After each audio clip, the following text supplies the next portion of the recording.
باللہ من الشیطان الرجیم، بسم اللہ الرحمن الرحیم۔ مہتاب حیدر ایک نئے ایپیسوڈ کے ساتھ آپ کی خدمت میں حاضر ہے، اور آج ہم نے ریکویسٹ کی ہے ڈاکٹر فیصل باری صاحب سے، جو کہ ایسوسیٹ پروفیسر ہیں لمس کے ساتھ اور ریسرچ فیلو ہیں آئیڈیاز ایک تھنک ٹینک اور ایک ریسرچ کا ادارہ ہے اس کے ساتھ۔ ڈاکٹر صاحب تھینک یو ویری مچ، آپ نے مجھے ٹائم دیا۔ ڈاکٹر صاحب آج ہم پہلے سیگمنٹ میں اکانومی کے بارے میں تھوڑی سی گفتگو کریں گے۔ ڈاکٹر صاحب مجھے سب سے پہلے تو یہ بتائیں کہ پاکستان میں انفارمل اکانومی کا سائز کیا ہے، اور جو انفارمل اکانومی کے اندر ورکرز ہیں ان کی ٹوٹل تعداد کتنی ہے؟ اچھا، یہ دونوں سوال مہتاب بہت مشکل ہے۔ میں ایک تو یہ کہ سائز گیج کرنے کے لیے ہمیں بہت اچھا آئیڈیا چاہیے اس کی ساری ایکٹیویٹی کا، اور اس بیسس کا بھی کہ آپ فارمل اور انفارمل کو ڈیفائن کیسے کرتے ہیں، کس بیس۔ یعنی فارمل آپ اسے کہتے ہیں، فارمل وہ ہے جو رجسٹرڈ ہے SECP یا کسی ایسی تنظیم کے ساتھ، ریگولیٹر کے ساتھ، وہ کئی بھی ہو سکتے ہیں نا۔ وہ بینکنگ میں اسٹیٹ بینک ہے، کمپنیز میں SECP ہے، لیکن ٹرسٹ بھی ہیں، ناٹ فار پروفٹس بھی ہیں جن کے تھوڑے سے اور کچھ لیگل اسٹرکچرز بھی ہیں۔ ایک تو وہ میرا خیال یہ ہے کہ سوری میں آپ کو انٹرپٹ کر رہا ہوں، میرے خیال میں جو ٹیکس نیٹ کے اندر ہے سر۔ ہاں، اگر ٹیکس نیٹ دیکھنا ہے، کیونکہ تین ڈیفینیشنز پھر ہو جاتی ہیں، ایک یہ رجسٹریشن والی، ایک ٹیکس والی جس کا آپ ذکر کر رہے ہیں کہ جی وہ ٹیکس دے رہے ہیں یا نہیں، اور تیسری پھر وہ ہے کہ جو ڈیفینیشن میرا خیال ہے بیورو آف اسٹیٹسٹکس یوز کرتا ہے کہ 10 ورکر کی لمٹ لگاتے ہیں کہ 10 ورکر سے اوپر ہیں تو وہ پھر فارمل ہے، ورنہ انفارمل ہے۔ اس میں اگر آپ ٹیکس والی دیکھتے ہیں تو اس لحاظ سے دیکھا جائے تو بہت زیادہ تر پاکستان کا ریٹیل، بہت سارا جو ہول سیل ہے، جتنا ایگریکلچر کا ٹریڈ کا سیکٹر ہے، زیادہ تر trade in general, service provision جو بہت ایکسپینڈ کر گئی ہے بہت ساری، جہاں پہ یہ چھوٹی جاب ڈلیوری کی، باقی یہ ساری چیزیں ہیں، ہوم بیسڈ ورک جو گھروں پہ بیٹھ کے کرتے ہیں، یا لوگوں کے گھر جا کے جو سروسز پرووائڈ ہوتی ہیں، وہ سارے کام جسے گگ اکانومی بھی کہا جاتا ہے بہت ساری، یہ سارے کے سارے ہمارے فارمل سیکٹر سے باہر سے آتے ہیں، انفارمل میں فال کرتے ہیں، کیونکہ زیادہ تر کی ٹیکس رجسٹریشنز وغیرہ نہیں ہوئی۔ ٹھیک ہے، ٹیکسیشن کا بیس تو بہت ہی نیرو ہے، آپ کے سامنے آپ کا زیادہ کام ہے ٹیکس میں میرے سے، تو آپ کو اندازہ ہے کہ ٹیکسیشن کا بیس کتنا نیرو ہے۔ اس کا سائز اور نمبر بہت زیادہ ہے۔ ورکرز کا نمبر بھی تقریباً، خواتین کا تو جتنی خواتین کام کرتی ہیں ان کا 70-80% تقریباً شاید انفارمل سیکٹر میں فال کرتا ہے، اور بندوں کا نمبر اس سے کم ہے، لیکن وہ بھی بہت زیادہ ہے کہ آدھے سے زیادہ تو انفارمل سیکٹر میں، خاص کر اگر آپ ایگریکلچر کو ملاتے ہیں جو کہ زیادہ تر انفارمل میں کاؤنٹ ہوگا، تو پھر تو بہت بڑا ایک نمبر ہماری ورکرز کا بھی وہی ایک اس میں ہی آتا ہے۔ لیکن ڈاکٹر صاحب مجھے یہ سمجھ نہیں آتی کہ حکومت اگر پروٹیکشن کا، یہ سیفٹی نیٹس کے بارے میں کام کر رہی ہے، اور خاص کر کووڈ کے بعد انہوں نے جو لوگ لے آف ہوئے انہیں پیسے بھی دیے، تو جب تک ہمارے پاس وہ ڈیٹا ہی نہیں ہے تو ہم کن بنیادوں پہ یہ ساری امداد اور یہ سب کچھ کر رہے ہیں؟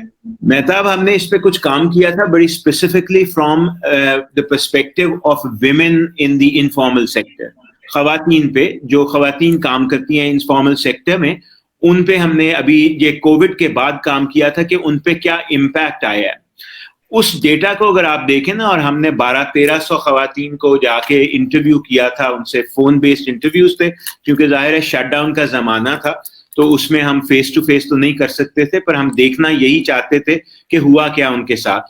تو اس میں زیادہ تر جو ہمیں ڈیٹا بھی آیا تھا وہ یہی ہے کہ حکومت کی کچھ یہ جو احساس پروگرام کی ایکسپینشن تھی، اس کے بارے میں کچھ لوگوں نے خبروں میں سنا تھا یا اخبار میں پڑھا ضرور تھا، لیکن ان کو ایکسیس نہیں ملی تھی احساس پروگرام کے ریلیف کی۔ اور وہی یہ صرف ان خواتین کا حال نہیں تھا، ان کے گھر میں جو مرد حضرات تھے جن کو لے آف ہوئے یا جن کو مصیبت آئی، ان کا بھی یہی حال تھا۔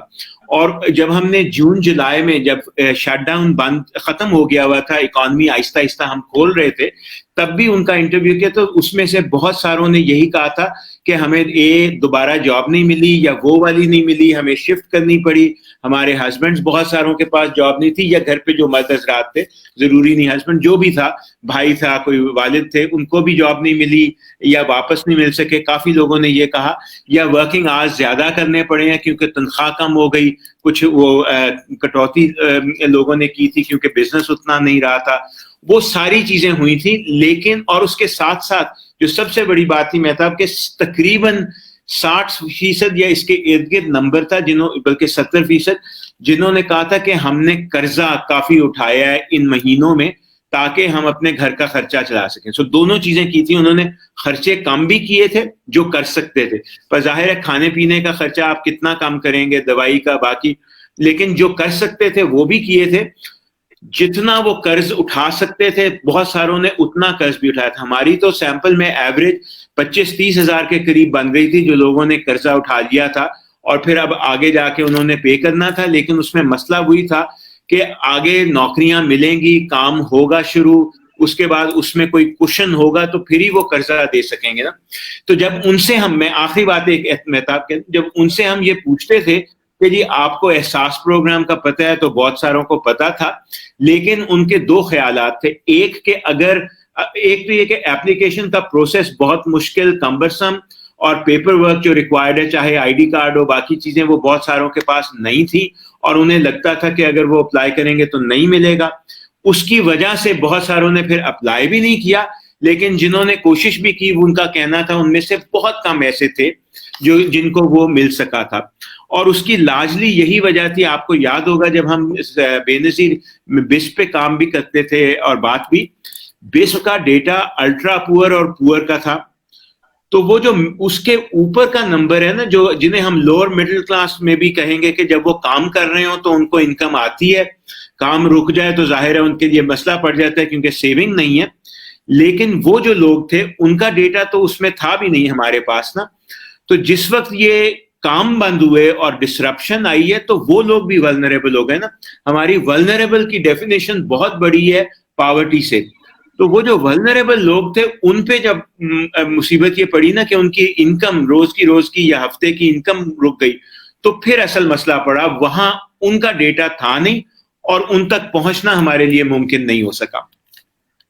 اچھا ڈاکٹر صاحب, دو میں آپ سے کوشچن ایک ساتھ کر لیتا ہوں. ایک تو یہ ولنریبل, چونکہ ہمارے دیکھنے والے عام لوگ ہیں, ولنریبل میرے خیال میں وہ لوگ ہیں جو کسی ایک شاک کے نتیجے میں, مثلا اگر وہ بیمار ہو گئے یا کسی چھوٹے سے کرائم کے اندر آ گئے یا ان کے گھر کے اندر کوئی بیماری, کوئی اس طرح کی پرابلم ہوئی, تو وہ لوگ خطے غربت سے نیچے آ جاتے ہیں. دوسرا ڈاکٹر صاحب مجھے یہ بتائیں, کیا یہ امپورٹنٹ نہیں ہے بہت کہ ہمارے پاس ایک ڈیٹا بیس جو ہے وہ بالکل موجود ہو تاکہ ہم افیکٹو پالیسیز بنا سکیں, چونکہ اوتھینٹک ڈیٹا نہ ہونے کی وجہ سے سب سے بڑا مجھے جو نظر آتا ہے وہ یہ پرابلم ہے. آپ کا اس کے بارے میں کیا خیال ہے؟ اچھا, دونوں دیکھیں, بالکل آپ مہتاب صحیح کہہ رہے ہیں. ولنریبل وہ لوگ ہیں جن کو کوئی بھی شوق غربت کی طرف لے جا سکتا ہے, مجبوری کی طرف لے جا سکتا ہے. وہ شوق انکم کا بھی ہو سکتا ہے کہ جی انکم رک گئی, کیونکہ اصل مسئلہ ہے نا ان کی سیونگ نہیں ہے. اگر سیونگ نہیں ہے تو وہ کسی طرح بھی جب انکم رکتی ہے تو وہ کچھ کر نہیں سکتے, انہیں بورو کرنا پڑے گا یا کچھ اور اگر کوئی شوق ایسا آتا ہے جو ایکسپینڈیچر شوق بھی ہے, جیسے آپ نے کہا کہ بھئی صحت کا شوق آ گیا, ایکسپینڈیچر شوق بھی ہے کہ پیسے لگتے ہیں اور انکم بھی رک جاتی ہے.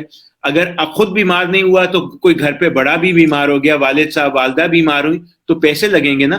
تو یہ ایکسپینڈیچر شوق کوئی بھی ایکسپینڈیچر یا انکم شوق آ جائے تو وہ اس کو سہار نہیں سکتے, وہ غربت میں چلے جاتے ہیں اس کی وجہ سے.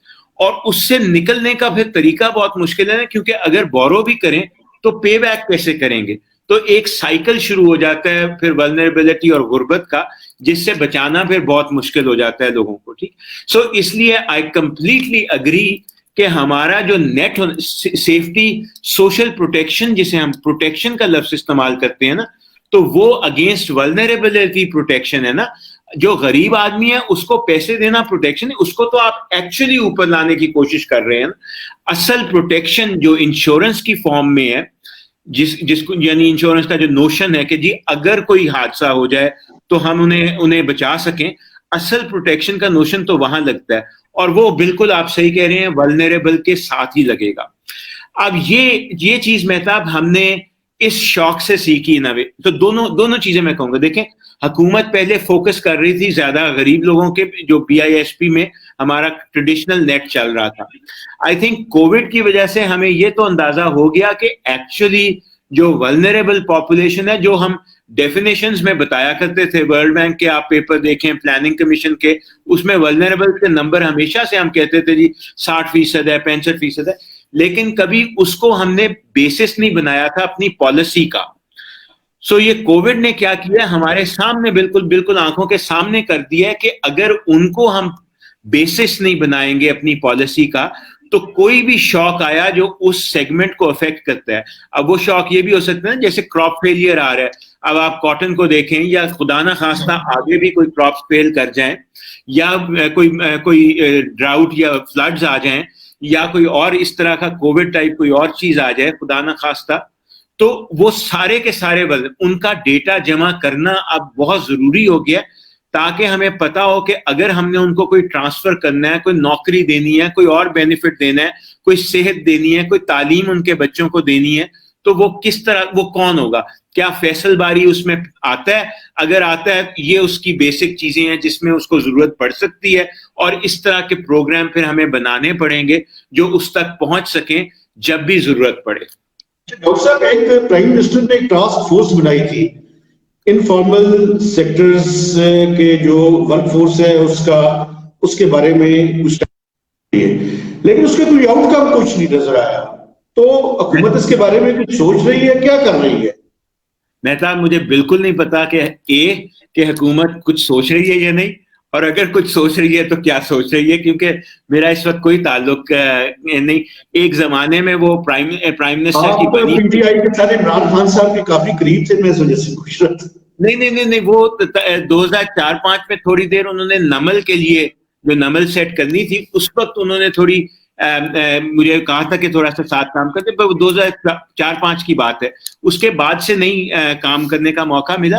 لیکن دوسرا, ایک پرائم منسٹر نے بنائی تھی وہ ایڈوائزری کاؤنسل اکانومسٹ کی, جب اسد عمر صاحب تھے فائنانس منسٹر.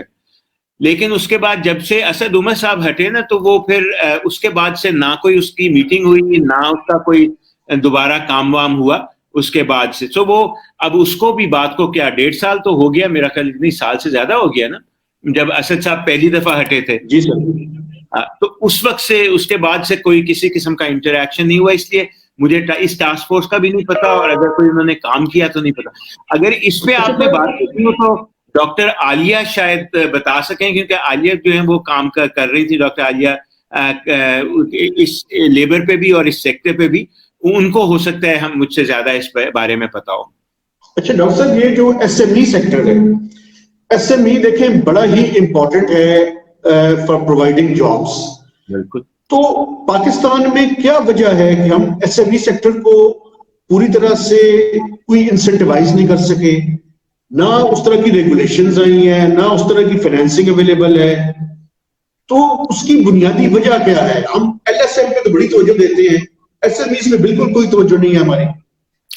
مہتاب, اس کے مجھے 3-4 چیزیں سمجھ آتی ہیں ہسٹوریکلی. میں کوشش کرتا ہوں کہ ان پہ تینوں چاروں کو بریفلی بات کر لوں. اول, مجھے لگتا ہے کہ جو میکرو لیول ریفارم کرنے ہوتے ہیں نا, وہ آسان ہوتے ہیں بنسبت مائکرو لیول ریفارم کے. میکرو لیول میں آپ نے اسٹیٹ بینک کے تھرو یا کسی FPR اور باقیوں کے تھرو پالیسی بنانی ہے جس کو امپلیمنٹ کرنا ہے. اس میں آپ نے فورن کرنسی اکاؤنٹ کھولنا, فلانے کرنا, یہ کرنا, وہ کرنا, مانیٹری پالیسی ٹائٹ لوسن, وہ چیزیں کرنی ایک قسم کی آسان ہیں, اور وہ ہم نے کی بھی, جنہیں ہم فرسٹ جنریشن ریفارمز کہتے تھے. وہ بڑے میکرو لیول پہ وہ ریفارمز ہوئے بھی ہیں, ٹریڈ میں بھی ہوئے, باقی بھی ہوئے. جو مائکرو لیول ریفارم ہے نا, وہ مشکل بہت ہے, کیونکہ سیکٹر بہت زیادہ ہوتے ہیں, آپ کو ان سیکٹرز کے قریب جا کے کام کرنا پڑے گا. مثلا آپ نے دیکھنا پڑے گا نا, کاسٹ آف بزنس کیوں SME کے لیے مشکل ہے, کیوں ان کی فائنانس کی ایکسیس نہیں ہوتی, ان کے انرجی کے کیا مسائل ہیں, ان کے انٹرپرینورشپ میں کیا ایشوز آ رہے ہیں, ان کے گورنمنٹ کے ساتھ جو ڈپارٹمنٹس ہیں ان کے کام کرنے میں کیا مسئلہ ہے, یہ وہ جسے ہم کاسٹ آف بزنس کہتے ہیں, in its various forms. اس میں جا کے دیکھنا پڑے گا کیا. وہ پھر بہت مشکل ہے کیونکہ وہ سیکٹر بہت ڈائیورس بھی ہے اور بہت زیادہ اس میں لوگ ہیں. تو اس طرح کی ڈیٹیلڈ پالیسی میکنگ آج تک میں نے نہیں دیکھی گورنمنٹ کی طرف سے اچھے طریقے سے کی جاتی ہے. ایک تو یہ وجہ ہے. اچھا, دوسری وجہ اس کی یہ ہے کہ جو ایس ایم ای سیکٹر کی تک جانے کی کاسٹ ہے فار انسٹیٹیوشنز وہ بھی زیادہ ہے. سو اگر آپ بینک کو کہیں نا کہ قرضہ دو ایس ایم ای کو, اس کے لیے لارج اسکیل کو ایک قرضہ دینا آسان ہے بجائے 100 قرضے ایس ایم ای کو دینے کے. وہ کاسٹ آف بزنس ان کی بڑھ جاتی ہے. ان کی انفارمیشن سسٹم اور باقی جتنے سسٹم بنے ہوئے ہیں وہ کیٹر ہی نہیں کرتے کہ وہ چھوٹے لیول پہ جا کے وہ انفارمیشن کلیکٹ کر سکیں کاسٹ افیکٹولی.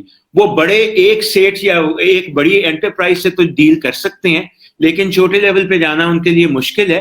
اور وہ ہم کنسسٹنٹلی دیکھتے رہے ہیں کہ بہت اسکیمیں آئی ہیں لیکن وہ صحیح طرح سے کبھی امپلیمنٹ بھی نہیں ہو سکی. تیسری چیز میرے خیال میں مہتاب وہ ہے جو عشرت حسین جس کے بارے میں کتاب بھی لکھ چکی ہیں, ایک نہیں 2 دفعہ شاید ایک نیا ایڈیشن بھی آیا, وہ ہے economy of the elitist state. کہ اتنی زیادہ ایلیٹزم ہے ہماری پالیسی اور اس کے اسٹرکچر میں, اتنا زیادہ ایلیٹ کیپچر ہے ہر چیز پہ, چاہے وہ تعلیم ہو, چاہے وہ صحت ہو, کوئی چیز, پانی ہو, سیکیورٹی ہو, کوئی سیکٹر اٹھا لیجئے, اتنا ایلیٹ کیپچر ہے کہ ایلیٹ کے لیے پالیسیز تو بن جاتی ہیں, وہ امپلیمنٹ بھی ہو جاتی ہیں, وہ اپنا کام شام الو سیدھا بھی رکھتے ہیں, لیکن جب وہ باقیوں کی بات آتی ہے تو اس میں وہاں تک پہنچتا ہی کچھ نہیں ہے. چاہے آپ وہ اس کے لیے نئی پھر ہم تھیوریاں نکالتے ہیں کہ ٹرکل ڈاؤن ہو جائے گا, فلانا ہو جائے گا, فلانا ہو جائے گا, وہ کچھ نہیں ہونا اور نہ ہوا ہے اب تک 70 سال میں. It's a simple point of کہ ہمارا جو اسٹرکچر ہے اکانومی کا, وہاں پہ ایک بہت چھوٹی تعداد ہے, کسی بھی سیکٹر سے لے لیں, جو ایک دوسرے سے کنیکٹڈ ہے, جو اس کے اوپر قابض ہوئی بھی ہے. وہ قبضہ جو ہے وہ اس کا یہ مطلب نہیں کہ آرمی یا پالیٹیشین یا بیوروکریٹ یا فلانا, وہ ایک پوری ایک طبقہ ہے لوگوں کا, اور وہ طبقہ ان سب کے اکراس جاتا ہے, جسے پاور کیپچر کہتے ہیں نا. وہ انڈسٹری میں بھی ہے, وہ فلانی جگہ بھی ہے, تو وہ اس کی وجہ سے پالیسی جو ہے لارج کے زیادہ تر لوگوں کے لیے پالیسی بنانا مشکل بہت ہے اس ملک میں. لیکن ڈاکٹر صاحب یہ بتائیں, یہ آخری سوال ہے پہلے سیگمنٹ کا, کہ دیکھیں ایس ایم ای سیکٹر وہ واحد سیکٹر ہے جو زیادہ جابس پرووائڈ کر سکتا ہے. اگر ہم نے کووڈ کے بعد لوگوں کو جابس دینی ہے تو اس کا سب سے بہتر طریقہ یہ ہے کہ ہم ایس ایم ای کو ایک اسٹیمولس کے طور پہ استعمال کریں. بالکل. تو حکومت اس طرف کیوں نہیں توجہ دے رہی؟ یہ آپ کو مہتاب اسد صاحب سے یا حفیظ صاحب سے پوچھنا پڑے گا کہ وہ توجہ کیوں نہیں ہے. لیکن سر یہ صرف ان کا معاملہ نہیں ہے, کسی نے بھی تو. میں صرف اتنا کہوں گا اس کے ساتھ مہتاب, آپ ماضی کا پورا پیٹرن دیکھ لیں, توجہ نہیں دی. میں تو اس وقت کی حکومت کی بات کرتا ہوں, بالکل آپ ٹھیک کہہ رہے ہیں, کبھی اس پہ زیادہ توجہ نہیں دی. میں صرف یہ ضرور کہوں گا کہ لیکن اس دفعہ ابھی تھوڑا سا مجھے یہ ضرور لگ رہا ہے کہ ہم تھوڑا سا دیکھیں گے انویسٹمنٹس اور پروڈکشن اور ایکسپورٹ میں امپروومنٹس ہلکے ہلکے آئیں گے, کیونکہ تھوڑی سی مجھے ایکٹیویٹی لارج اسکیل میں تو لگ رہی ہے, اور وہ تھوڑا سا پل بھی کرے گی اکانومی کو. ڈائریکٹ جابس نہ بھی کریٹ کرے, تھوڑی انڈائریکٹ جابس تو کریٹ ہوں گی, کیونکہ وہ نمبرز ہمیں نظر آ رہے ہیں مجھے ٹیکسٹائل کی ایکسپورٹس میں, جتنا امپورٹ کر رہے ہیں ٹیکسٹائل. آپ دیکھیں کہ ہماری کاٹن کراپ خراب ہوئی ہے, لیکن ہم جہاں سے بھی کاٹن مل رہی ہے ہم امپورٹ کر رہے ہیں باہر سے, کیونکہ وہ ٹیکسٹائل کو ہماری ضرورت پڑ رہی ہے اس کی, ہمارے ٹیکسٹائل کے آرڈرز اچھے جا رہے ہیں. تو تھوڑا سا امپیکٹ اگلے سال 1.5 سال میں مجھے لگتا ہے آپ ضرور دیکھیں گے. اصل مسئلہ مہتاب وہ ہے جو جس کی طرف آپ پوائنٹ آؤٹ کر رہے ہیں کہ یہ سسٹینیبل نہیں. ہم نے کتنی دفعہ یہ گروتھ اور بسٹ کے سائیکل دیکھے ہیں, آپ 70 کی دہائی سے دیکھنا شروع کر دیں, بلکہ 60 سے کہ یہ سائیکل آئے جا رہے ہیں نا, کچھ سال گروتھ, پھر اس کے بعد بسٹ, پھر IMF. وہ سائیکل کسی طرح ہم نے توڑنا ہے, اس گروتھ کو سسٹینیبل بنانا ہے, اور وہ تب تک نہیں ہو سکتی جب تک ہم 3-4 چیزیں نہ کریں کہ اپنا ہیومن کیپٹل جو ایجوکیشن اور ہیلتھ کی وجہ سے ہے اس کو بہتر کریں, اور پانی اور صفائی کی وجہ سے. دوسرا ہم ایس ایم ای اور جاب کریشن پہ فوکس کریں. تیسرا ہم عام آدمی کے لیے جو پالیسی بنا سکتے ہیں کہ اس کو تھوڑا بولسٹر کریں. ان کے بغیر جتنا مرضی آپ سی پیک کر لیں, آپ لارج اسکیل کو اٹھا لیں, سسٹینیبلٹی گروتھ کی کبھی نہیں آئے گی, کیونکہ وجہ یہ ہے کہ یہ سارا سیکٹر بڑا بہت ہے, یہ ہمیشہ اس کو پل ڈاؤن کر لے گا اگر ہم نے وہاں کام نہ کیا. ڈاکٹر صاحب اور ہمارے دیکھنے والے آپ ہمارے ساتھ ہی رہے. ہم ایک وقفے کے بعد آپ کے پاس دوبارہ حاضر ہوتے ہیں اور سیکنڈ جو سیگمنٹ ہے اس میں ہم ایجوکیشن سیکٹر کی جو ریفارمز ہیں ان پہ بات کریں.